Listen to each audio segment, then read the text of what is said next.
Saka, magandang umaga po sa inyo lahat. Oh. Kita nyo, pitak-pitak na po yung aming palayanan. Kaya ang ginawa po namin, inayos po namin yung water pump. Kasi na ano ng bagyo yan, nalubog, tumaas po ang tubig. Kaya po natabunan siya ng lupa, basura, kung ano-ano. Kita nyo, kung ano-ano po inaangat ko, nilalagay ko sa tabi. Kaya sinisid ko na, sobrang bigat po kasi. Iaangat ko po kasi yung hose. Saka. Ayan si Kajani, siya naman doon sa makina, siya po naglilinis. Ayan, kasaka na, iangat ko na po. Inaayos ko na lang po dyan yung mga tutulusan ng para po hindi gumalaw. Siya nagtumingin dyan kung ayos pa po yan. Buo naman po yan, na-stock nga lang po yan. Simula yung tag-araw, tapos nagtag-ulan na. Kaya hindi na siya nagamit. Pero may takip naman po yan kasaka. O chinek niya lang po yung mga langis kung kumpleto o meron pa. Para po kung wala man, idadagdagan na lang ang kasaka. Inaano talaga yan kung talagang maganda yung pinakaano niya kasaka. Inihigpitan din. Kaya kumuha po ako ng kahoy para magiging tukod saka brace para hindi siya magalaw kasi iaangat sa tubig na kaunti. Pag po kasi nakadikit sa lupa, ang mahigop niya yung lupa saka.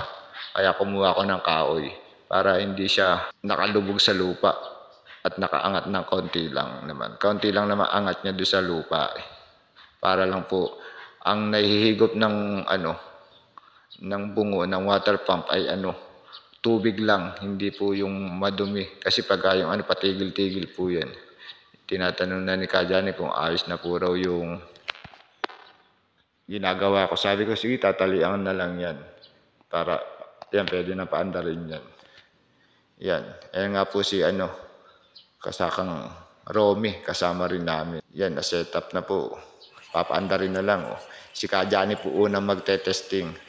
Binubuhusan po ni Tata Romy yung pump belt para po hindi mahirap iikot. Pag po kasi hindi na basa, mahigpit, i-stack pa po yan. Kaya binubuhusan niya ng tubig. Yun po daw mga discarding sinauna. Yan, kasaka. Pero maganda naman talaga Kasi makikita mo talagang malambot. Sabi nila, hindi daw nila kaya. Kaya ako ang nagpaandar. 3 bira rin ako dyan, kasaka. Oops, ayun, ang mabigat dyan yung yung pangbuhusan ng pansundo ba, natanggal yung takip. Kaya inulit namin, pinatay namin. Kaya kasaka papunta na po sa aming palayanan yan. Yan, kita nyo naman po, ang bilis nakarating kasi malakas nga po ang tubig. Kita nyo po, ang palayan namin, pitak-pitak na yan. No?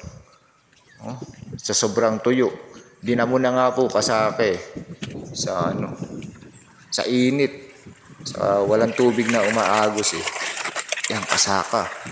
Mag-like na lang po kayo at mag-comment at mag-share at mag-follow na rin po kasaka sa mga hindi pa po nakapollow. Yan po. Bye-bye. Salamat po.